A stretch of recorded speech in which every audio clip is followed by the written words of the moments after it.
জীবনকে আমরা কতভাবেই না বিশ্লেষণ করে থাকি, কখনো কখনো জীবনের নানা পরিচয় উপস্থাপন করি। সেই উপস্থাপনায় কেউ কেউ নিজেকে ফেমাসও মনে করে, কিন্তু দর্শক আমরা বিশ্বাস করতে চাই আপনারা প্রত্যেকেই ফেমাস, প্রত্যেকেই নিজ নিজ কাজে অসাধারণ এবং ফেমাস। বিশ্বাসটা শুধু নিজেকে করতে হবে, আর আমরা আপনার সেই বিশ্বাসের জন্য বারংবার আপনাকে প্রশ্ন করে মনে করিয়ে দিতে চাই আর ইউ ফেমাস। দর্শক, স্বাগত জানাচ্ছি আর ইউ ফেমাস সিজন 4-এ। আপনাদের সাথে রয়েছি আমি, আহমেদ রেজা।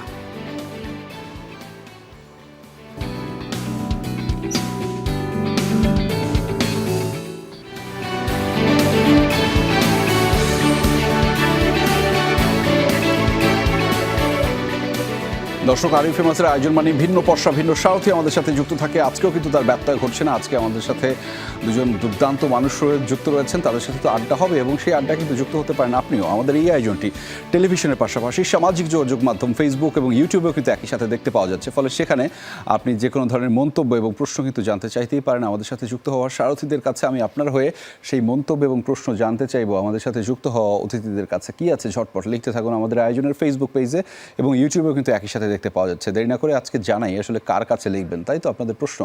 আজকে আমাদের সাথে দুজন মানুষ যুক্ত রয়েছেন আমার ভীষণ প্রিয়, এবং তারা সময় দিয়েছেন, এই জন্য আমি কৃতজ্ঞ তাদের কাছে। আমাদের সাথে যুক্ত রয়েছেন তাসতুবা তিশা, অভিনেত্রী। স্বাগত আপনাকে আর ইউ ফেমাসের আয়োজনে। নিশ্চয়ই ভালো আছেন? আলহামদুলিল্লাহ, আমি ফর দ্য ফার্স্ট টাইম আসলাম, আসার থ্যাংক ইউ সো মাচ। আপনি কেমন আছেন? আমি ভালো আছি, তবে আপনি আজকে কেন কালো পড়ছেন এটা নিয়ে আমার একটা প্রশ্ন আছে, আমি একটু পরে সেটা দর্শকদেরকে জানাবো। নিশ্চয়ই সেটার একটা কারণ আছে। দর্শক একই সাথে আমাদের সাথে যুক্ত রয়েছেন, আমি বলি যে প্রায় 1.5 দশকেরও বেশি সময় ধরে আমি মানুষটাকে ফলো করি। সেই ছোটবেলা থেকে একই রকম দেখি। আমাদের সাথে যুক্ত রয়েছেন নির্মাতা অভিনেতা শারাফ আহমেদ জীবন। স্বাগত আপনাকে আর ইউ ফেমাসের আয়োজনে। নিশ্চয়ই ভালো আছেন? আমি বরাবরের মতো ভালো আছি। আপনি এত ভালো কেমন করে থাকেন? আমি আগেও বলছি, কিন্তু আমি না লাইফটাকে সিরিয়াসলি নেই না। এর তো আপনার চোখে মুখে কি যেন একটা বলে জেল্লা, জেল্লাটা দেখা যায় কিন্তু। ও মাই গড, একটা মানুষ 9 মাস ধরে চিকন করে, আমার না ইচ্ছে করতেছে পা উঠায় বসতে, এত ব্যথা। আর আপনি আমাকে বলতেছেন যে আমার জেল্লা না। ঠিক আছে, এটা যেহেতু বলছেন, কমপ্লিমেন্ট করছেন।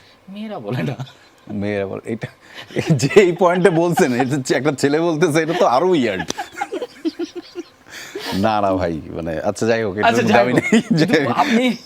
আপনি আমাকে উত্তর দেন, আমি আপনাকে আসছি একটু আগে। Tisha, are you famous? আমি এই প্রোগ্রামটা অনেক অনেক অনেক দিন ধরে দেখছি, ফলো করছি। আপনি জানেন যে আমি আপনাকে অসম্ভব পছন্দ করি। আর ইউ ফেমাসের আগ থেকে অনেক আমাদের পরিচয় আছে, জীবন ভাই, FYI। সো হ্যাঁ, আমরা কোভিডের সময় আমাদের প্রায় কথা হতো এরকম। আমি ওনাকে লুডো খেলার জন্য অনেক রিকোয়েস্ট করতাম, তো আমি ফেমাস ছিলাম না ওই জন্য। না, ওই যে ওটা ছিল যে এমনিতেই ফেসবুক, ওই যে কোভিডের সময় একটা ট্রেন্ড তৈরি হলো না, সবাই বসে লুডো খেলছে। ওনাকে অনেক রিকোয়েস্ট পাঠাতাম, উনি খেলতে চাইতো না। এনিওয়ে, আমি ফেমাস না বলেই তো উনি চাইতো না, অবভিয়াসলি। আমি আসলে নিজেকে তো ফেমাস অবশ্যই মনে করি না। সবাই এই একটা কথা বলেছে, কমন কথা, যেটা আমি বলতে চাই। নিশ্চয়ই ফেমাস বলে আমাকে আপনারা ডেকেছেন, মুখস্থ। You are famous. কেন আপনি ফেমাস না? অবশ্যই আমি কখনোই বলি নাই। আমাকে যখন আমি আবার প্রশ্নটা করছি আপনাকে। না, এই প্রশ্নটা করেন না, বরং আমি অন্যভাবে একটু উদাহরণ বলেন না। সেটা হচ্ছে যে যখন বিভিন্ন ইন্টারভিউতে বা আড্ডায় যাই, তো আমাদের যে সুন্দরী উপস্থাপিকা আপুরা থাকে, আমাকে না অনেক বিশেষণ দিয়ে আমাকে উপস্থাপন করেন। আমি তো পারি না। আমি তখন কনফিউজড হয়ে যাই যে এটা গাধার গল্পের মতো আর কি, যে ওই একটা গাধা ছিল, সময় আছে তো নিশ্চয়ই? হ্যাঁ, সময় আছে। একটা গাধা ছিল, এই গাধাকে দিয়ে কোনো কিছুই হইতো না। আচ্ছা, তো গাধার মালিক সিদ্ধান্ত নিল ওই গাধাকে বিক্রি করে দিবে। তো বাজারে নিয়ে যাচ্ছে, ছেলে বলতেছে আব্বা আমিও তোমার সাথে যাবো। ঠিক আছে, চল। এখন গাধাকে কিনতে যে কাস্টমার আসে, তাকে বলে আমার গাধাকে দিয়ে এটা করানো যায়, ওইটা করানো যায়, নানান কিছু অনেক প্রশংসা করে। তো একটা সময় ছেলে জিজ্ঞেস করে, বাবা গাধা যেহেতু এত ভালো, তাহলে বিক্রি করার দরকারটা কি? বাবা বলে যে বেটা, যদি এটা না বলি তাহলে তো গুনগান না গাইলে তো হয় না। তো আমার কাছে পরে মনে হয় এটা যে এরা তো আসলে প্রোডাকশনটা সেল করবে, তো আমার এই গুনগানটা গাইছে এই কারণে এত বিশ্বাস করছে যে আসলে এটা সেল করার জন্য। আমি আসলে এরকম না, মোটেও না। এখন হচ্ছে আহমেদ ভাই বলবে কি যে সবাই সবার মতো জায়গা থেকে ফেমাস। হ্যাঁ, পুরো প্রোগ্রাম মুখস্থ, এত ফলো করেছি আমি, পুরো মুখস্থ। তিশা অফকোর্স ফেমাস, কারণ তিশা আমি একটা প্রোগ্রামে বলছিলাম যে পডকাস্টে বলছিলাম যে কাদের অ্যাক্টিং নতুনদের মধ্যে বা মিশে ভাল লাগে, তো আমি নতুন পুরনো জানি না, এরকম 2-3 জনের মধ্যে তিশার নামও ছিল। তো উনি খুব কনফিউজ হয়ে গেলেন, কারণ আমার নাম কেউ বলে না। তিশা কেন, তিশার নাম তো কেউ বলে না। আমি বললাম যে না, ও খুব ট্রিমেন্ডাস অ্যাক্ট্রেস এবং আমার অ্যাক্টিং খুব ভালো লাগে। ওর সাথে আমার শুরু হয়েছিল ইন্টারভিউ দিয়ে। আচ্ছা, ওর একটা প্রোগ্রামে আমি ছিলাম গেস্ট, ওই হলো পরিচয়। তারপরে উপস্থাপক ছিলেন অনেক আগে, ছোটবেলা, তখন একদম ছোটবেলা, ঠিক আছে। এরপরে আমার একটা বিজ্ঞাপনে ও কাস্ট ছিল, এরপরে আমি একটা শর্ট ফিল্ম বানিয়েছিলাম চরকির জন্য, ওটাতে সে কাস্ট ছিল, এবং এইটার আনফরচুনেটলি ওইটার সে অ্যাওয়ার্ড পাইছিল, নমিনেশন পাইছিল, হ্যাঁ, বেস্ট অ্যাক্ট্রেস হিসাবে, ঠিক আছে। তো আমাদের একদম ছোট ডিউরেশনের একটা কাজ ছিল আর কি।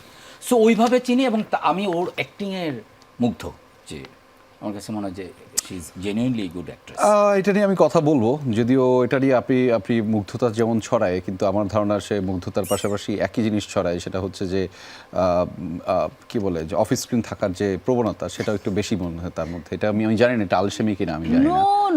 আচ্ছা, সেটা নিয়ে আমরা কথা বলবো, তবে তার আগে আপনি আমাকে উত্তর দেন তিশা, আপনি আজকে এই কালোটা পরে কেন এসেছেন? বিকজ এটা হচ্ছে সেফ জোনে থাকা। যখন নাকি কোনো কিছু ডিসাইড করতে না পারি যে কি পরবো, তখন হচ্ছে ব্ল্যাক। আর হচ্ছে আমি হালকা একটু মানে খুব একটা লিন না, তো আমার মনে হয় যে আমি যদি কালো পরি আমাকে দেখতে খুব একটা মোটা লাগবে না। আর সেট আপনাদের এই সোফাটা হচ্ছে লাইট কালার, এখানে যদি ব্ল্যাক পরে আসি তাহলে 2-3 দিন আগে রাতে কি হয়েছে জানেন না? এটা আমি তো ওই দিকেই আসতেছিলাম, যে ঘটনা এই দিকে উত্তরটা দিলেও আমি জানতে পেরেছি, বা আমরা দুজনেই জানতে পেরেছি যে আপনি একটি বিশেষ দলের সমর্থক। আমি ব্রাজিলের সাপোর্টার একদম সিন্স বার্থ। আমরা হচ্ছে গতকালকে একটা শোতে গিয়েছিলাম, তো সেখানে আমি ব্রাজিলের কিন্তু জার্সি পরে গিয়েছিলাম, তো ওইটাও কালো রং ছিল। আচ্ছা, আমি কিন্তু হলুদ রঙেরটা পরি নাই, তো কালো রং ছিল, কিন্তু ব্রাজিলের আমার ব্যাপারটা হলো যে আমার মানে একটা কথা আছে না যে পোশাক বাউলের অন্তরে গরুর দালালি, কবির একটা কবিতার লাইন ছিল, আমাদের দরকার হয় না। আমরা কালকে তো দেখলেনি, দেখাই গেছে। আমিও আসলে খুব একটা যে খুব একদম টিপটপ হয়ে থাকা বা ওটা আমার মধ্যে একটু কমই আছে। কিন্তু আমি কি এটা একটু ধরে নিব যে আপনি একটু শোকার্ত অবস্থায় আছেন? একদমই না, যে প্রিয় দলের গতকালকে আর্জেন্টিনাকে খেলা দেখে আমার একটু মেজাজই খারাপ হয়েছে। কেন? আপনি আর্জেন্টিনার বিপক্ষে যখন গোল হয়েছে মানে আর্জেন্টিনা হারে নাই বলে একদমই না।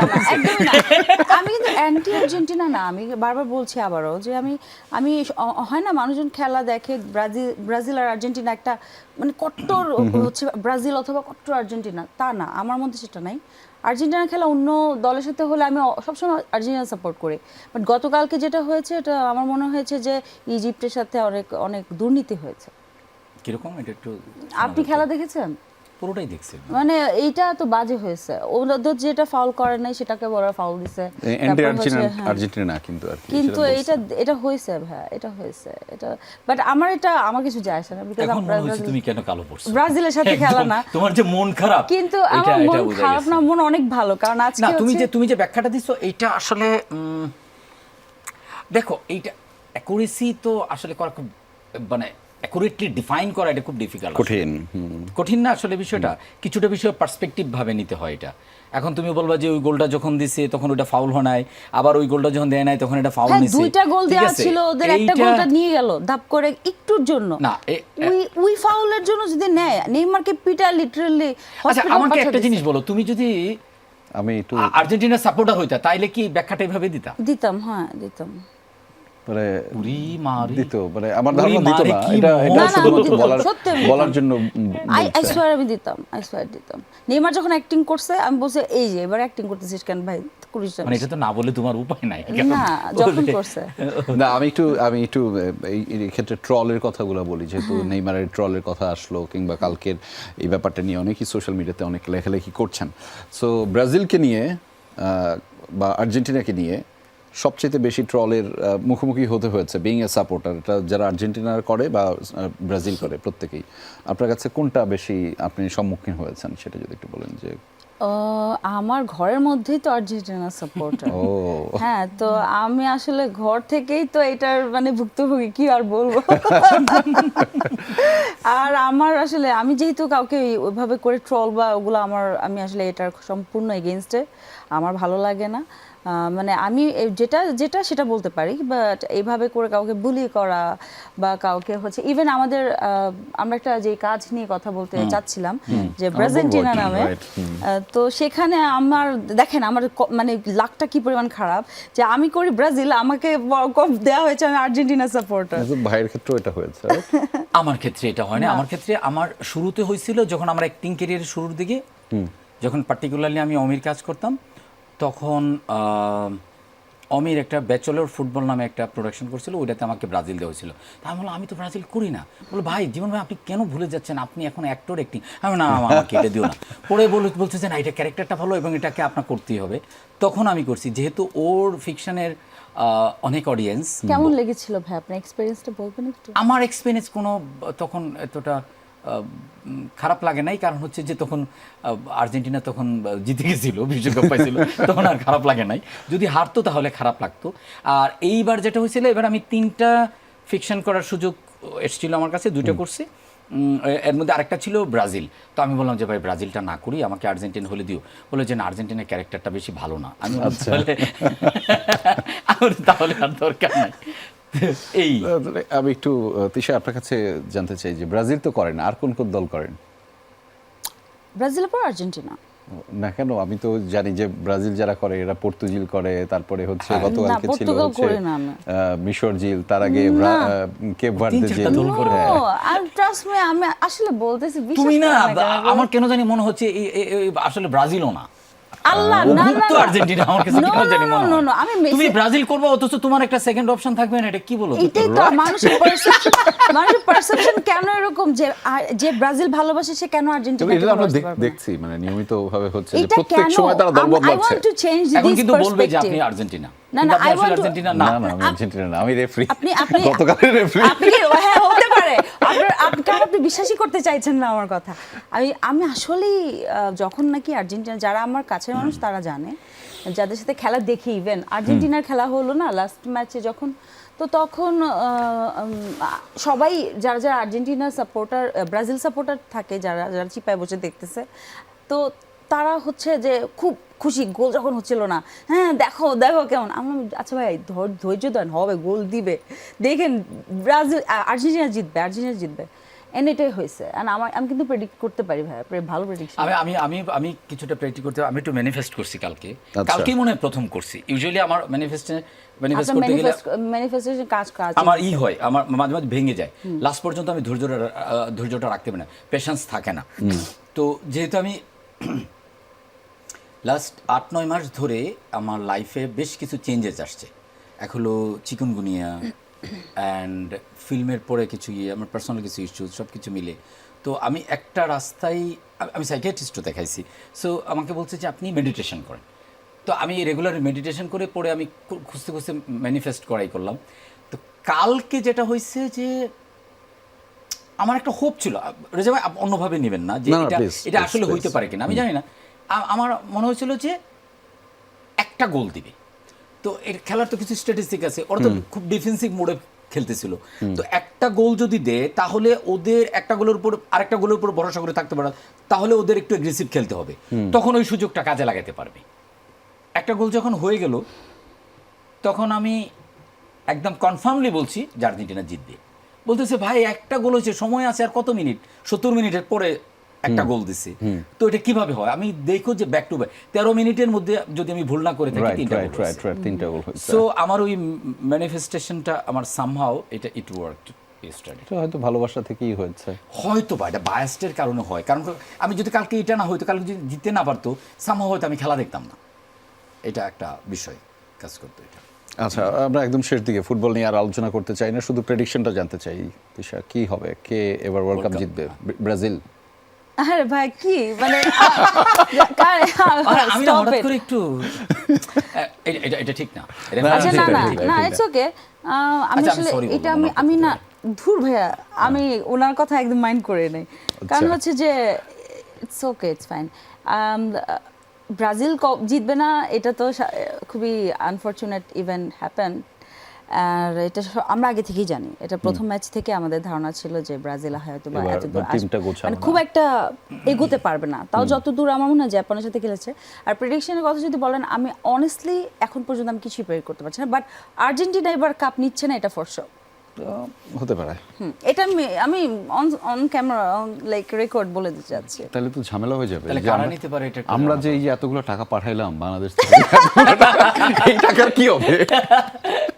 না, তোমার ফিফাকে যে এতগুলো prediction কি? টাকা তারা দেওয়া কে হলো। হতে পারে? আর বলেন। আই ডোন্ট নো ভাই, অনেস্টলি একটু দেখতে হবে দুইটা আচ্ছা। ম্যাচ। সেই প্রশ্ন কি আমার কাছে? জি জি, প্রেডিকশনটা আপনার। ফ্রান্স। ব্রাজিল তো না। না, সুযোগ নাই আর, হ্যাঁ, আনফরচুনেটলি। আহ, এখন পর্যন্ত চান্সেস বেশি আর্জেন্টিনার আছে, ঠিক আছে? Vamos.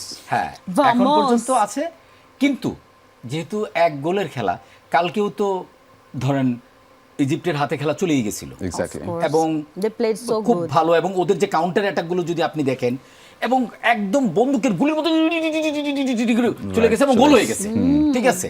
তার মানে এই খেলাটাকে নিয়ে একদম প্রেডিকশন করা যায় না। যদি স্ট্যাটিস্টিক অনুযায়ী বলা যায়, ফ্রান্স এবং ফ্রান্স। আর্জেন্টিনা একটা ভালো চান্সেস আছে, এবং স্পেনেরও একটা চান্স আছে। Either সো আমি Spain or France. আমি আমি এখন পর্যন্ত আমি হিট লিস্টে রাখবো তিনটাকে: আচ্ছা, দেখা যাক। আর্জেন্টিনা, ফ্রান্স এবং আর্জেন্টিনা স্পেন। করতে পারে ওই যে এরকম আচ্ছা, রেফারি যদি থাকে জিনিসটা হচ্ছে তাহলে কি, হইতে পারে। এখন আর্জেন্টিনা একটা সুবিধা আছে, একটা সুবিধাটা কি জানো? নেক্সট আর্জেন্টিনা খেলা কার সাথে? সুইজারল্যান্ডের সাথে, সুইজারল্যান্ডের সাথে, ঠিক আছে? রাইট। সুইজারল্যান্ডের সাথে যে খেলাটা, আমি খেলা এত বুদ্ধ না, কিন্তু যেহেতু নিজেও টুকিটাকি ফুটবল খেলি এবং একটু খোঁজ খবর রাখি, দেখি, ওই জায়গা থেকে আর্জেন্টিনার প্রথম ধাপটা কোয়ার্টার ফাইনালের হয়তো বা একটু সুবিধাজনক জায়গায় যেতে পারে, রাইট। ঠিক আছে? তার মানে পড়ে গেল হলো সেমিফাইনাল। তো সেমিফাইনাল কার সাথে পড়বে এইটা? ইংল্যান্ড অথবা নরওয়ের সাথে। এক্স্যাক্টলি। তো ইংল্যান্ড এবং নরওয়ের সাথে যদি পড়ে, দুইটা দলের সাথেই তো পড়তে পারে, যদি জি, যে সুইজারল্যান্ডের জিতবে সাথে আসলে। জিতে যায়, তাহলে নরওয়ের সাথে যদি পড়ে, এইখানে একটা আমি বলবো যে 40-60 চান্সেস থাকে। খেলা নিয়ে আমরা কিছু কাজকর্ম এক্স্যাক্টলি। সো ওয়ার্ল্ড কাপ কাজকর্ম ভাইবটা করলাম। চলছে, যেটা হ্যাঁ। বলা হচ্ছে যে পুরো বিশ্বই একটা ওয়ার্ল্ড কাপ ভাইব চলছে। সেই ওয়ার্ল্ড কাপ ভাইবের মধ্যে আসলে আমাদের সাপোর্টাররা যেমন আসলে এর বাইরে নাই, আমাদের শিল্পীরাও আসলে এর বাইরে নাই, এবং আপনাদের সেটি নিয়ে একটা কাজ, এবং সেটিও সোশ্যাল মিডিয়াতে ইতিমধ্যে বা স্ক্রিনে দেখতে পাওয়া যাচ্ছে, আপকামিংও আছে। সো কাজগুলো যদি একটু ছোট করে বলতেন। আমি দুইটা কাজ করেছি ফুটবল নিয়েই। একটা তো আমি আর তিশাই ছিলাম, তো আর্জেন্টিনা, ব্রাজিল। ব্রাজিন্টিনা ক্লাব। ব্রাজিন্টিনা হ্যাঁ, তারেক মোহাম্মদ ভাই, হ্যাঁ, তারেক মোহাম্মদ হাসান, তারেক মোহাম্মদ হাসান পরিচালনায়। আর ওটা সবচেয়ে বেস্ট পার্ট হচ্ছে, বা অন্যান্য কাজ বলবো না কেমন হয়েছে বা কি, বাট এটা অনেক ডিফারেন্ট, কারণ এখানে হচ্ছে আমাদের বাংলাদেশ জাতীয় দলের ফুটবল যে ক্যাপ্টেন জামাল ভুঁইয়া, উনি হচ্ছে ফিকশনে ফর দ্য ফার্স্ট টাইম উনি অ্যাক্টিং করেছে। Right, হ্যাঁ। So it was a very interesting experience for everyone, মানে Yeah. আমাদের সবার জন্য অনেক মজার একটা experience. And he was my husband. হ্যাঁ, তো যেহেতু ফিকশন, নাও এক্স হাজবেন্ড, না ফিকশনাল হাজব্যান্ড, সো আপনি আমার হাজব্যান্ডের ক্যারেক্টার প্লে করছেন ভাইয়া। সো হচ্ছে যে ফিকশনাল হাজব্যান্ড, সো সে তো বাংলা বলতে পারে না, বুঝে না, তো তাকে একটা একটা ডায়লগ বলে বলে বলে বলে ভাবে করে বলা হয়েছে, তো ওভাবে আমরা কাজটা করেছি। He is a very nice person, he is a very nice person. মানে কি আছে সেটাতে, মানুষজন কেন দেখবে? এখানে আছে যে ব্রাজিল, একটু আগ পর্যন্ত আমরা হাইড্রেশন ব্রেকে যাওয়ার আগ পর্যন্ত জি, জি। যেটা আপনারা খুব চেষ্টা ব্রাজিন্টিনা, করলেন, হ্যাঁ, ব্রাজিলকে একদম ধুয়ে দেওয়ার জন্য। তো আমি কালো পরিচিত আসলে অন্য কারণে। আজকে আমার মনে হচ্ছিল আপনার মন খারাপের জন্য আমি কালো পরে আসছি। খুব ভালো, কালকে আমরা জিতে গেছি। সো মানে অ্যাট লিস্ট একটা জায়গা থেকে তো আগানো, যে ব্রাজিল যেন না বলতে পারে যে আমরা সেম জায়গা থেকে বিদায় নিচ্ছি, আমরা তুমি একদিন বিদায় আগে আর নিচ্ছি, পরে। আমরা একটু আগে পড়ে। তাও দেখেন যেটা ভালো মনে তো হয়। আমরা প্রোডাকশন নিয়ে যেটা বলছিলাম সেটা সো একটু- আমরা যেটা বলছিলাম যে আমরা ব্রাজিন্টিনা ক্লাবে আরো অনেকেই কাজ করেছে। রোমেল ভাই ছিলেন, শহীদুল নবী, লামিম আলাম, তারপর হচ্ছে আরো জীবন ভাইয়া, আরো হচ্ছে আরো অনেকেই। অনেকে, গাজী, জাভেদ গাজী, অনেকেই। তো না, আমরা কেন দেখবো এটা? মানে এটা ট্রলের জন্য নাকি ফুটবলটাকে উপভোগ করার জন্য নাকি এই ভাইবটাকে বোঝার জন্য?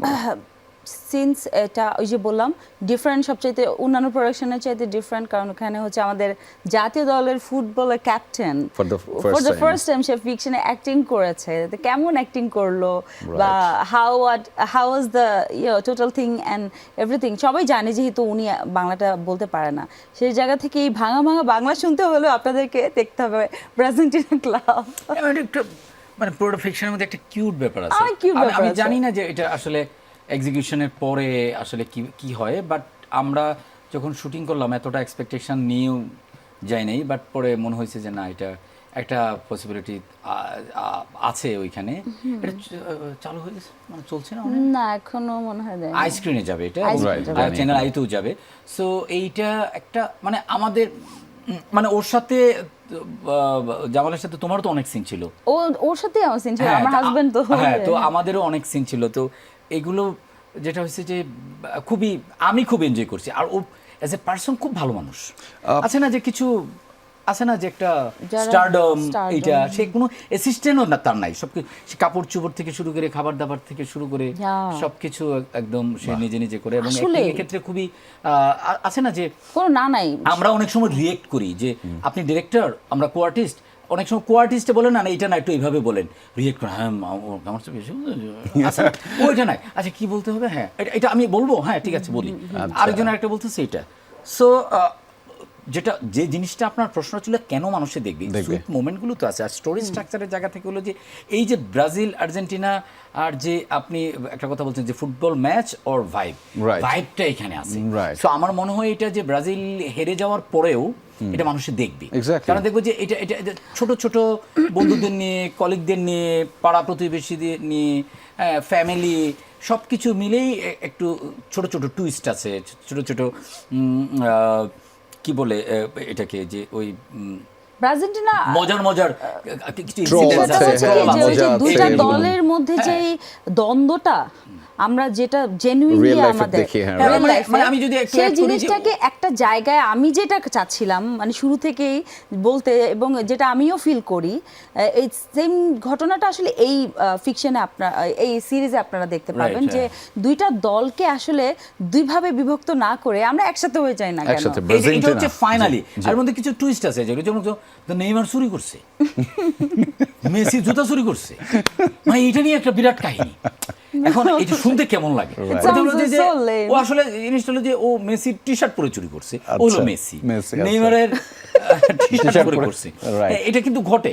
আজকেও আমি দেখলাম যে একটা জায়গায় নিউজে যে ওই সে ওই নেইমারের ড্রেস পরা তাকে পিটাইতেছে। রাইট, এটা তো হয় এবং আমরা দেখেছি যে এটা হয়, এবং বিশেষ করে মেসির অনেক ধরনের ছবি আছে মানে এই সোশ্যাল মিডিয়াতে এগুলোকে ট্রল করবার জন্য। সেক্ষেত্রে মেসি আপনাদের দলে কে ছিল, মানে সেক্ষেত্রে এরকম কি? আমাদের দলে আসলে মানে আসলে এটা দুইটা ভাগ, একটা হচ্ছে যে জামাল হচ্ছে সে হচ্ছে আমাদের ক্যাপ্টেন, সে অরিজিনালি ব্রাজিল সাপোর্টার, তার ওয়াইফ হচ্ছে তিশা, সে আর্জেন্টিনা। ওর ছোট বোন ও হচ্ছে ভালো লাগা থেকে হয় না যে আমি মেসি সাপোর্টার, না আপনি তাহলে জিনিসটা বুঝবেন, ও লামিন ইয়ামাল ও হচ্ছে আবার ব্রাজিল, সব বলে দিই আমি আবার এলাকার মানুষ, আমি হচ্ছে মেসি। গল্পটা বলে দিচ্ছেন ঠিক আছে, না গল্পটা বলছি না। আবার রোমেল ও হচ্ছে ব্রাজিল। আমাদের দুইজনের আবার আমার ইন্টারাকশন হলো এর দিকে যে ও যেহেতু আর্জেন্টিনা, ফোকাস হলো আবার ও বোনের দিকে, ঠিক আছে। তো এটা কিন্তু আবার একটা এখানে আবার কিছু প্যাচ আছে আর কি, যে রাইট দুইজনই ব্রাজিল আর্জেন্টিনা, কিন্তু টার্গেট হচ্ছে লং পাস। হ্যাঁ, long pass, that girl. Oh my god. হ্যাঁ, সো লং পাসের ক্ষেত্রে মানে আমি যদি বলি যে এই ব্যাপারটা নিয়ে আসা আমি একদম দর্শকদের জন্য, আমরা যেটা নিয়ে ভাইবের কথা বলছিলাম, যে এই মোমেন্টামটাকে ক্যাচ করবার জন্যই যে মানুষ আমাদের মধ্যে একটা এন্টারটেইন হওয়ার একটা প্রবণতা থাকে সবাই, যে এখন ফুটবলটাকে যেভাবে সবাই মজা করছে। সো আপনারাও যখন এটি নিয়ে কাজ করেন বা ইতিমধ্যে আরও একটা কাজ আপনার ওই যে জাগো এন্টারটেইনমেন্টে যাচ্ছে আমাদের বিশ্বকাপ, এটা নিয়ে মানুষের রিয়াকশন কেমন, মানে ওনারা কেমনভাবে অ্যাকসেপ্ট করেন, মানে আপনাদের দর্শকরা, মানে ওনাদের তো বিভিন্নভাবে আপনাদেরকে দেখেন, ফলে ফুটবল কেন্দ্রিক এখন একটা ভাইব চলছে পুরো বিশ্বব্যাপী, সেটার সাথে আপনাদের অ্যালাইনমেন্টটা আমি অনেস্টলি বলি মানুষের না বিশ্বাস করে ফেলে, বুঝছেন। আমি অনেস্টলি বলি মানুষের না বিশ্বাস করে ফেলে, যে এই যে ব্রাজিল আর্জেন্টিনা আমি কবে আমি আর ব্রাজিল করছিলাম এটা বিশ্বাস করে, এখন আবার বিশ্বাস করতেছি যে আমি মানুষকে বিশ্বাস করানোর জন্য। আচ্ছা। দেখেন আমিও কত চাইল্ডিশ আমার ইমোশন, ঠিক আছে, আমি করি যে না, আমি ব্রাজিল করবো না, আমি আর্জেন্টিনা করবো, এটা অথচ ওটা করলে আমি কত টাকা পাইতাম। ঠিক আছে, ওটা একটা কাজ, কিন্তু আমি নিজে ওরকম। তার মানে অডিয়েন্স কিন্তু আরো বেশি বিশ্বাস করে, ভাই আপনি তো আর্জেন্টিনা, আমাদের খুব ভালো লাগে, আমরাও আর্জেন্টিনা করি, আমাদের খুব ভালো লাগে এটা।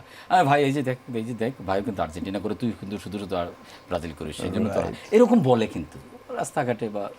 সো ইটস অ্যান ইমোশন আমাদের জন্য, পুরো জাতির জন্য, যে তিশা যেটি বলছিল যে আর্জেন্টিনা বা ব্রাজিল যে দলই না থাকুক কোনো সমস্যা নাই, কিন্তু এই যে আমাদের মধ্যে একটা প্রতিদ্বন্দ্বিতাপূর্ণ ব্যাপার, এটা আসলে চলছে এবং চলবে। এইটা তো আপনি দেখেন, আমরা যে অস্থির খারাপ সময়, একটা লম্বা সময় আমরা পার করছি, পার করার পরে এখনো কিন্তু আমরা we are not stable, economically বলেন, সোশ্যালি বলেন, বা যেভাবেই বলেন, ঠিক আছে, স্ট্রাকচার ওয়াইজ আমরা স্টেবল না। এত অস্থির মধ্যে মার্কেটে দেখেন কাজ কাম কমে গেছে, যে আমি তিশা কথা বলছি, ঠিক আছে, মানে আপনি দেখেন কাউকে জিজ্ঞেস করবেন ভাই কেমন আছেন, আসি ভালোই, ভালো আছি এটা বলে না, আসি ভালোই, মানে কোনো মতো চলছে আর কি। এর মধ্যে এই বিশ্বকাপটা 1-1.5 মাস যে সময়টুকু থাকে, এই সময়টা যে আমরা একটা কিছু নিয়ে ব্যস্ত থাকতেছি, অ্যাটলিস্ট মারামারি, খুনাখুনি, হানাহানি ওইসব যে হচ্ছে না, মানুষ যে একটু আনন্দে আছে, এইটা কি, এটা অনেক বড় পাওয়া। কিন্তু আমি একটু এই প্রোগ্রামের থ্রু বলতে চাই, কারণ আমি এর আগেও আরো একটা ইন্টারভিউতে বলে আসছি গতকালকে, যে আমাদের যে ঘটনাটা ঘটলো, যে ব্রাজিলের এক সাপোর্টার, সে হচ্ছে ব্রাজিলের হারটা মেনে নিতে পারেন। হ্যাঁ, তো আমি আসলে এটা বলবো আর্জেন্টিনা সাপোর্টারদের ক্ষেত্রে, কারণ তারাও ক্রেজি, এবং আমি তাদেরকে মানে অনুরোধ করব, বা আমি আসলে দর্শকদের উদ্দেশ্যে বলতে চাই যে কোনো কিছু, এটা তো আসলে একটা সুস্থ বিনোদন, খেলা কিন্তু একটা সুস্থ বিনোদনের জায়গা, সেটাকে আমরা এত পার্সোনালি না নিয়ে, আমরা যেন এত ক্রেজি না হয়ে যে আমরা আউট অফ আওয়ার মাইন্ড একদম we are become like something else. So এটা নিজের জীবনের চাইতে বেশি কিছু গুরুত্বপূর্ণ হতেই পারে না। সো আপনারা যেন একদম এই ফ্লোতে নিজেকে না হারিয়ে ফেলি, প্লিজ আপনারা সবাই খেলাটাকে খেলার মতোই দেখেন, খেলাতে হার জিত থাকবে, এটাকে মেনে নিয়ে আসলে খেলা দেখা উচিত। এটা পুরোটা পার্ট অফ এন্টারটেইনমেন্ট। এটাতে হার থাকবে, জিত থাকবে, মন খারাপ হবে, ভালো লাগবে। যেমন গোল হওয়ার সময় যে চিৎকার করে যে গোল, এটা কি কোনো প্যারামিটার দিয়ে আপনি মাপতে পারবেন? একদমই না, তাই না? এটাই তো আপনার ইমোশন। কিংবা গোল খাওয়ার পরে যে আপনার মন খারাপ হয়, আপনাকে যে আরেকজনের কাতুকুতু দিয়ে আপনি কি হাসতে পারেন? এরকম করো না, একটা কাতুকুতু না, একটু হাস, ও কিন্তু গোল গেছে, ও বলবে, ও না, আরো রিয়েক্ট করবে। এটা জিনিসটা হচ্ছে এটা, যে ইমোশনাল হওয়া ভালো, আমরা উই আর ইমোশনাল জাতি, but don't be so emotional যে একজন আরেকজনকে অ্যাট্রাক্ট করতে হবে, লাইক হিউমিলেট করতে হবে, কিংবা সুইসাইড করে বলতে হার্ট অ্যাটাক পর্যন্ত যেতে হবে। ভাই লাইফ তো একটা, হার্ট অ্যাটাক করে মরে গেলাম, কিংবা এত শকড হয়ে গেলাম।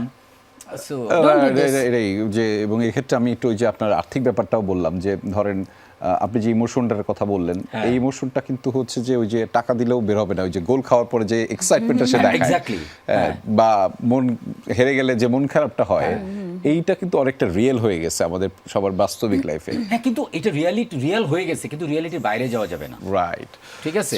আপনার তো অনেক কিছু, যে আপনার হাতে পিস্তল দেওয়া হইলো, বা পুলিশের কাছে পিস্তল আছে, উনি কত বছর চাকরি করে সেটা আমি জানি না, এই তথ্যটা আমার কাছে নাই। ওনার চাকরি জীবনে দেখা গেল যে একটা গুলিও খরচ করে নাই, কিন্তু হি হ্যাড এ গান। রাইট, তো এটা তো করে নাই। আমার হাতে ক্ষমতা থাকলো দেখি আমি ক্ষমতার ব্যবহার করব, এটা তো হইতে পারে না। মানে একটা বাউন্ডারি থাকা, তাহলে তো ট্রাম্পের মতো হয়ে যাবে। ঠিক আছে, ভেনেজুয়েলা ধরে নিয়া, রাতের বেলা অন্ধকার থেকে ধরে নিয়া, রাইট, লাল কার্ড বাতিল। হ্যাঁ, তো ওইটা তো ট্রাম্প হয়ে গেলে তো হবে না। রাইট। তিশা কি জন্য অ্যাড করতে চাচ্ছিলেন? না, আমি সেটাই বলছিলাম যে সবকিছু একটা বাউন্ডারি থাকা উচিত, ইমোশনেরও বাউন্ডারি থাকা উচিত, সেটা খুশি, দুঃখ অথবা রাগ, ক্রোধ, যাই হোক, এই সব কিছুরই নিজেকেই সেট করতে হয় বাউন্ডারিটা, বাইরে থেকে আসলে কেউ এসে সেট করে দিবে না। সেই জায়গা থেকে আমি সবার কাছে অনুরোধ থাকবে, দর্শকদের উদ্দেশ্যে, যে প্লিজ আপনারা খেলা দেখেন, এনজয় করেন, নিজের পছন্দের দল যদি হারে সেটা দুঃখ পাওয়ার কিছু নেই, আর জিতলে তো কথাই নেই, তাই না? একদমই তাই। এবং তোমার মতো যে ও দুঃখ পাইছে, একদিন দুই দিন থাকবে, তারপরে ভালো হয়ে যাবে, তুমিও হয়ে যাবে। রাইট, তারপর আজকে থেকে আর্জেন্টিনা, তুমি এখনো সময় আছে, তুমি আমাদের চলে দল পরিবর্তন করে চলে আসতে পারবে। তুমি এইটুকু বিশ্বাস রাখো যে ফাইনাল পর্যন্ত যাবে। আমি তো ইউটিউবে আপনি মনে কম দেখে, আপনি দেখেন, আমি মোটামুটি নিষেধ আছে যে তিশাকে দেখা যাবে না। না, আমি মোটামুটি ভালো দেখি, বাংলাদেশের কাজগুলো খুঁজে সবকিছু দেখি। আমি আসলে কাজ করছি, রেগুলারই কাজ করছি এখন। যেটা ভাই এখন বলতে হচ্ছে যে আমি আমার বেবি হওয়ার পর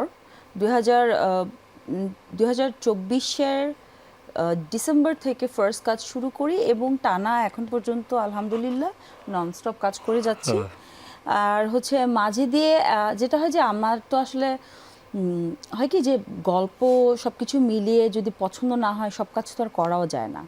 আর আমার একটু আমি একটা বেশ ঝামেলায় পড়ে গেছিলাম কাজের জায়গাটাতে, যে কিছু কাজ হচ্ছে হওয়ার কথা ছিল কিন্তু সামহাও হয়নি।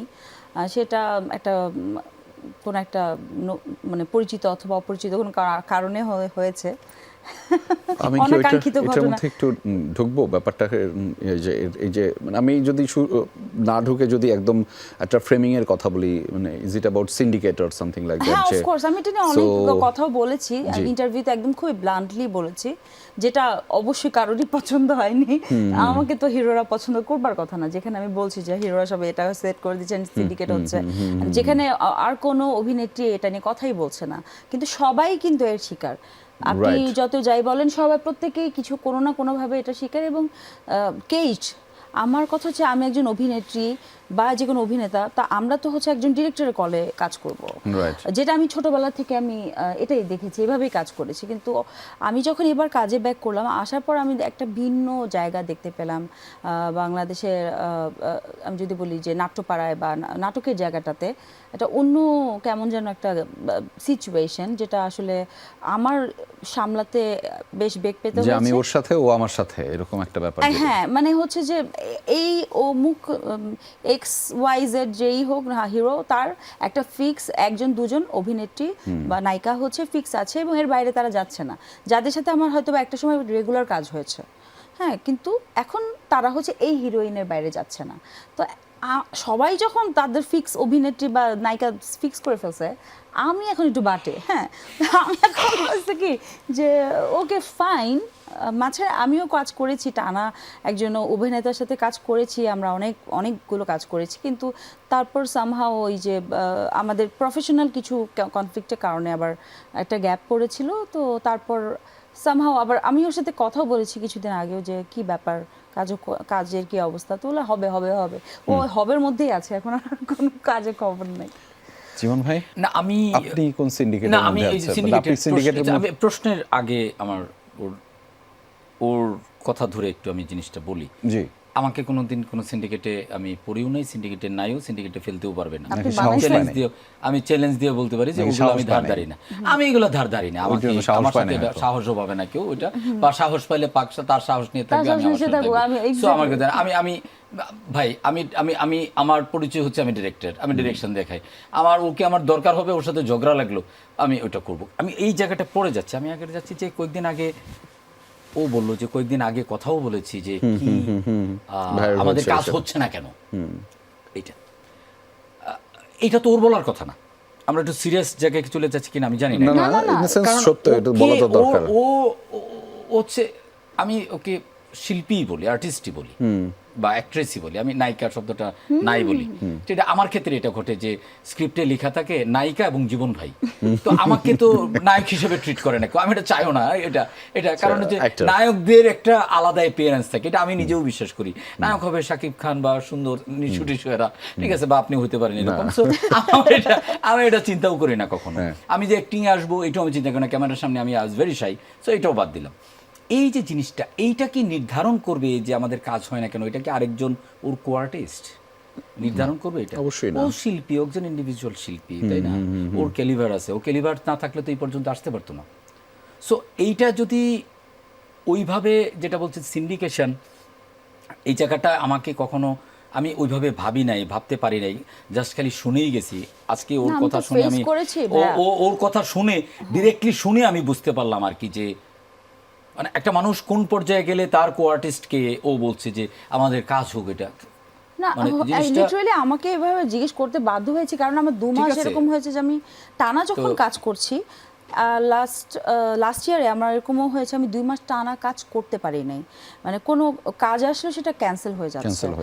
তো এটা আমার জন্য খুবই বাজেভাবে আমাকে এফেক্ট করেছে। এটা তো খুব আপসেটিং, কারণ কাজ আসছে, কাজ ক্যান্সেল হয়ে যাচ্ছে। এখন ওর জায়গা থেকে আমি সরি তোমার কথা টেনে নিলাম না because I was very much ready এবার, যে আমি এবার খুবই ফোকাসড যখন আমি আবার কাজে ব্যাক করি বেবি হওয়ার পর, যে I was very much ready and আমি এবার এত বেশি সিরিয়াস ছিলাম কাজ নিয়ে। ভাইয়া হয়তো বা খেয়াল করেছে, আমরা শুটিং করেছি যখন একসাথে, যে আমি মানে কোনোভাবে যেন কোনো কিছুতে আমার কোনো কমতি না থাকে, সেটা আমি সমস্ত এফোর্ট আমি দিয়ে যাচ্ছি, এখনও দিই। কিন্তু সেই জায়গা থেকে যখন নাকি আমার এখন এসে এইগুলো ফেস করতে হচ্ছে, আমার মাঝে মধ্যে একটু খারাপই লাগে যে তাহলে কোথায় আছি, বড় হলে জন্য। আচ্ছা, নাও আই গট ইট, যে আপনি এই জন্য বলছেন আপনার একটু একটু কম দেখা যায়। এখন আমি রিলেট করতে পারছি। আমি যে আমার আসলে আমার কন্টেন্টে আমার দেখার একটু সুযোগ কম হয়, কারণ হচ্ছে যে আমার জীবিকা এবং কাজ, নিজের কাজ নিয়ে একটু বেশি ব্যস্ততা। আমার নিজের কাজও আমি দেখি না, আমার নিজের কাজ দেখি না, আমার খুব অসহ্য লাগে এই কারণে। সো তিশা, যদি এইটাই হয় বা এমনই হয়, তাহলে এটা খুবই, আমরা খুব দুর্ভাগ্যজনক জায়গায় আছি। আমি যেহেতু বিজ্ঞাপনটা একটু বেশি করে বিজ্ঞাপনের সময় দিই, এইটার বেশ কয়েক বছর আগে এরকম একটা সিন্ডিকেশন ছিল, 2-3 জন নায়ক এবং নায়িকা, আমারই ভাই ব্রাদার, আমারই বন্ধু বান্ধবরা, এবং ওদের সাথে আমি পার্সোনালিও কথা বলছি যে তাহলে তোমরা যদি এইটা করো তাহলে তো নতুন মানুষ তৈরি হবে না। আমি যখন প্রডিউস করি, আমি যখন ডিরেকশন দিই, তখন আমি আর্টিস্ট খুঁজে পাই না, আমাদের আর্টিস্টের এমন অভাব।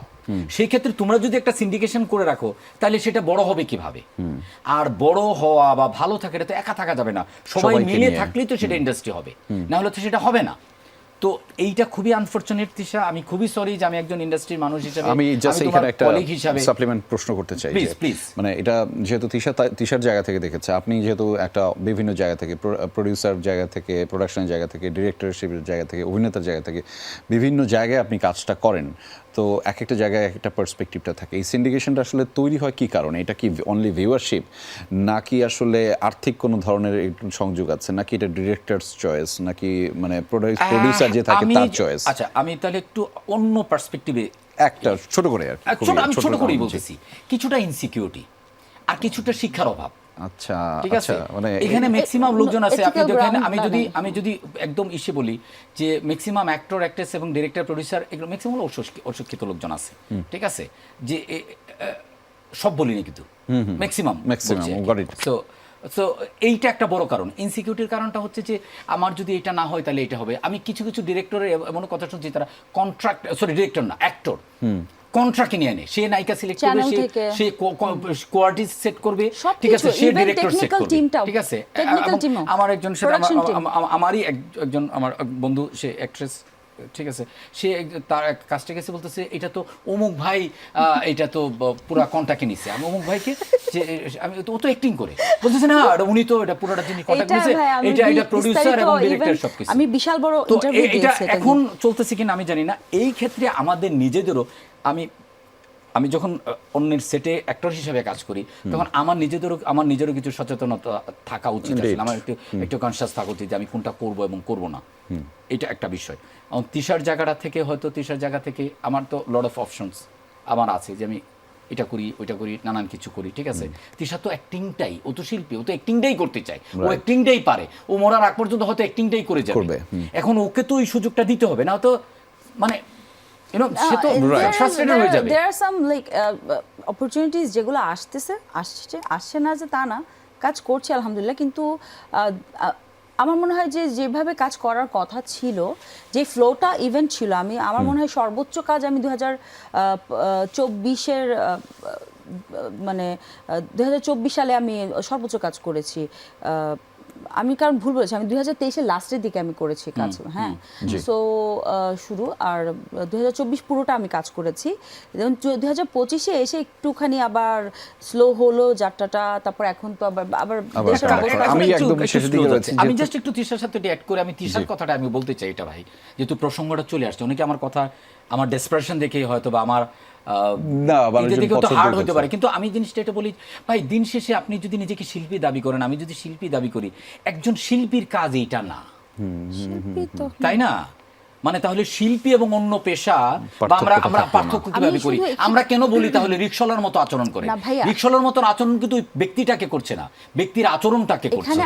তো এই জায়গাটায় যে আমি যে শিল্পী, সেটা প্রোডিউসার হোক, কিংবা সেটা ডিরেক্টর হোক, কিংবা সেটা অ্যাক্টর, সেটা হোক, কিন্তু এই শিল্পী এইটা যেন থাকে যে আমি শুধু আমি আমার জন্য বলবো না, আমি এক্ষেত্রে আরো যদি একটুখানি অ্যাড করি, সেটা হলো যে আমাদের অন্যান্য অনেক যারা টেকনিক্যাল কাজ করে, যারা লাইটে, যারা ক্যামেরায় কাজ করে, যারা মেকআপ আর্টিস্ট আছে, অসম্ভব ভুক্তভোগী আছে, প্রোডাকশন ম্যানেজাররা আছে, তারা অনেক ভুক্তভোগী, অনেকে আছে কাজ নেই তাদের ভাইয়া, শুধুমাত্র এই কারণে। আপনি জানেন ইভেন যারা হচ্ছে আরো যারা সাপোর্টিং রোল করে, বাবা মা অথবা বন্ধু বান্ধব, ভাই বোনের চরিত্র যারা করে, এই কারণ এই সমস্ত কিছু কিন্তু তাদের কিন্তু একটা প্যাকেজ। হ্যাঁ, শুধুমাত্র নায়িকা কিন্তু না, এখানে প্রত্যেকটা জিনিস। আমার মনে হয় যে আমি কিছুদিন ধরে দেখছি যে এই জায়গাটা একটু চেঞ্জ হচ্ছে, একটু চেঞ্জ হচ্ছে, এবং আমি পার্সোনালি আমি খুবই অপটিমিস্টিক মানুষ।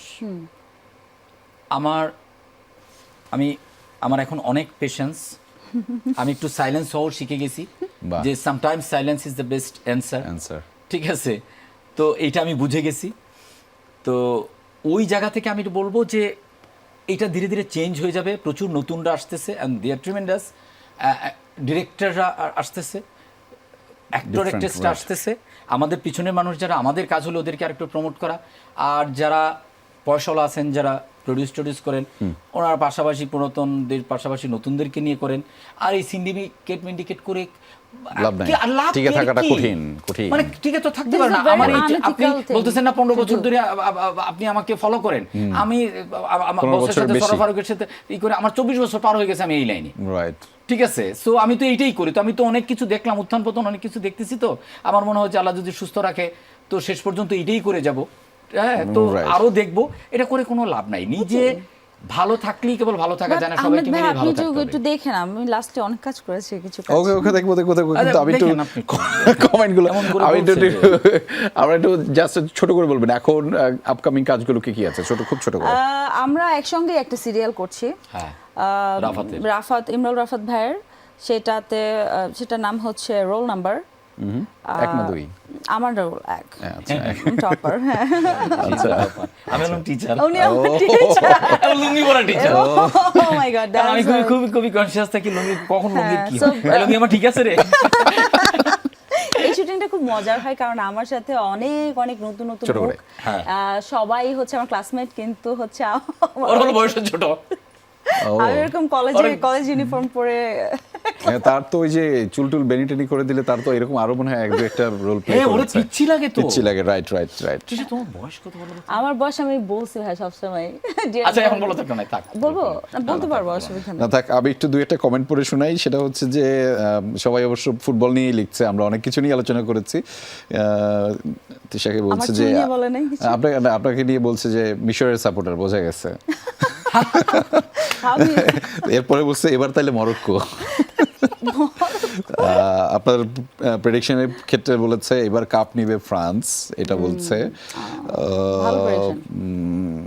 তিশাকে লিখেছে ক্রাশ। ওকে, সো আমরা যেহেতু একদম শেষ দিকে রয়েছি, আমরা অনেকক্ষণ আলোচনা করলাম, এবং সেটা বিভিন্ন সেক্টরে, স্পেশালি ফুটবল নিয়ে আমরা বেশি আলোচনা করেছি। তবে সেখানে একটা প্রত্যাশার কথা জানতে চাই, এবং আপনারা যদি একটুখানি বলেই দিয়েছেন সচেতনতার জায়গা থেকে, মূলত যে এটা দিন শেষে একটা এন্টারটেইনমেন্ট। কিন্তু আমরা যখন এইটা আলোচনাটা করছি যে আর্জেন্টিনা নাকি ব্রাজিল অথবা অন্যান্য 2-1টা দলের নাম আসছে, আমি এক্সপেক্ট করি যে আমি হয়তো কোনো একদিন বলবো বাংলাদেশ নাকি বাংলাদেশ। আমি আজকে বাংলাদেশের শুধুমাত্র এই শব্দটাই হচ্ছে বলতে চাই যে ফুটবলেও বাংলাদেশ। জি হ্যাঁ, মানে এটা কবে যে যাবে, মানে এটা আসলে এটা ভালো কথা। এটা আমি অলরেডি একটা ইন্টারভিউতে বলেছি যে আমি যখন শুনলাম যে এবার অনেক নতুন দল কিন্তু এবার ওয়ার্ল্ড কাপে এসছে, ওই দিনই তো আর্জেন্টিনা যে দলের সাথে খেলছে আমি নামই বলতে পারতেছিলাম না, আমি নামই জানি না। আমার কথা হচ্ছে তাহলে আই ওয়াজ সো হোপফুল। আমি দ্য মোমেন্ট আমি এত নাইভ যে আমি বলে ফেললাম যে নীল ছিল আমাদের হোস্ট, তো নীলকে বলে ফেললাম যে তাহলে বাংলাদেশ নিশ্চয়ই একদিন আসবে, যাবে তাই না ওয়ার্ল্ড কাপে। বা নীল বলো, ও তুমি অনেক নাইভ। এবার 48 কান্ট্রিজ ছিল, রাইট? 48 মানে আমাদের বাংলাদেশ আসলে আল্লাহ আমরা কি দেখে যেতে পারবো ইনশাআল্লাহ। বলা হচ্ছে যে নতুন স্ট্র্যাটেজি ঠিকঠাক করা হচ্ছে এবং ডিপ্লোমেসি নিয়ে অনেক করতে পারে। আমাদের প্রোগ্রাম তো আর ফিফা দেখবে না, আমার কথা শুনবেও না। একটা জিনিস যেটা হইতে পারে যে মাঝে মাঝে বড় দলগুলো থেকে কিছু না আলাদা করতে পারে, যে এইবার বিশ্বকাপে নতুন 10টা দল খেলবে, ঠিক আছে, তো তোমরা এবার তোমরা বাংলাদেশের জন্য তারা নেক্সট 12 ইয়ার্স এর একটা প্ল্যান নিয়েছে যে এই 12 বছরের মধ্যে তারা ফুটবল খেলবে। না আরো আগে, আমি ইয়াং থাকতে থাকতে যাতে করতে পারি। সো আমাদের একটা নিশ্চয়ই একটা প্রত্যাশা আছে, লেটস সি সেটা আসলে কি হয়। এবং কেপ ভার্দেও তো আসলে তারা গত 6 বছর ধরে আসলে টানা একটা ফিক্স তাদের প্ল্যান ছিল যে তারা ওয়ার্ল্ড কাপে যুক্ত হবে, এবং তারা রণকৌশল সাজিয়ে সেটি তারা যুক্ত করেছে। আমাদেরও হয়তো সেরকম একটা রণকৌশল সাজানো হচ্ছে, দেখি। 5 মিলিয়ন, রাইট? 5.5 লাখ, তাহলে আমাদের 20 কোটি মানুষের উপরে আমরা রাইট। সো আমরা একদম শেষে রয়েছি। দুটো বাক্য আপনাদের কাছ থেকে শুনতে চাই, দুজনের কাছ থেকে, দর্শকদের উদ্দেশ্যে। আপনাদের কাজ নিয়ে হতে পারে, বাংলাদেশের ফুটবল নিয়ে হতে পারে, কিংবা আমাদের দেশ নিয়েও হতে পারে। তিশা, ওকে, আমি বলতে চাই যে আসলে এন্ড অফ দ্য ডে আমরা বাঙালি অনেক অনেক ধরনের ধর্ম বর্ণ নির্বিশেষে একসাথে থাকি, কিন্তু দল যাই হোক, যে যাই সাপোর্ট করুক, কেউ কাউকে যেন কষ্ট দিয়ে কিছু না বলি, বা বুলিং সিস্টেমটাকে আমি খুবই অপছন্দ করি। আমরা একটু পিসফুল থাকার চেষ্টা করি। আর আমরা সোশ্যাল মিডিয়াতে যে ধরনের কথাবার্তা লিখি, শব্দ নির্বাচনের ক্ষেত্রে আরেকটু সচেতন আমরা চাইলে হতেই পারি। এবং এটা আমি সবসময় বলি যে বাংলা নাটকের সাথে থাকবেন, আমার জন্য দোয়া করবেন। Thank you. আমার আমি যদি বলি যে মানে যে প্রসঙ্গটা আসলো, যে আমরা চাই যে এরকম কোনো একটা অনুষ্ঠানে আমরা বাংলাদেশ ওয়ার্ল্ড কাপে খেলছে, পার্টিসিপেট করছে, এবং আমরা এটা নিয়ে কথা বলছি যে ওকে জিততে পারবে কি পারবে না। এই দিনটা যদি দেখে যেতে পারি বা আসে, তাহলে I weed be more happy. ধন্যবাদ জীবন ভাই, ধন্যবাদ তিশা। আমরা আপনাদের গুরুত্বপূর্ণ সময় আমাদের সাথে শেয়ার করেছেন, আমরা অনেক কৃতজ্ঞ এবং কৃতার্থ। আপনাদের প্রতি অনেক শুভকামনা এবং শুভাশিস রইল। নিশ্চয়ই আরও ভালো ভালো কাজ, ভালো ভালো আলোচনা আপনাদের কাছ থেকে শুনবো। তবে দর্শক, একটা কথা বলতে চাই, আমরা আসলে অনেক কিছু নিয়ে ডিবেট করি, আর্জেন্টিনা নাকি ব্রাজিলের সাপোর্টার, আপনারা বিভিন্ন দলের সমর্থক হলেও আমি আসলে একটা দিন চাই যে দিনটাতে আমরা সবাই বলবো শুধুমাত্র বাংলাদেশ, বাংলাদেশ, বাংলাদেশ, আমার আপনার সবার প্রিয় বাংলাদেশ। এবং তিশার একটা কথা দিয়ে শেষ করতে চাই, সব কিছুর সাথে, ভালো কাজের সাথে বাংলাদেশকে যুক্ত করুন। সবগুলো কাজ দেখুন, সমালোচনা করুন, যাই করুন, বাংলাদেশের সাথেই থাকুন, বাংলাদেশের জন্য করুন।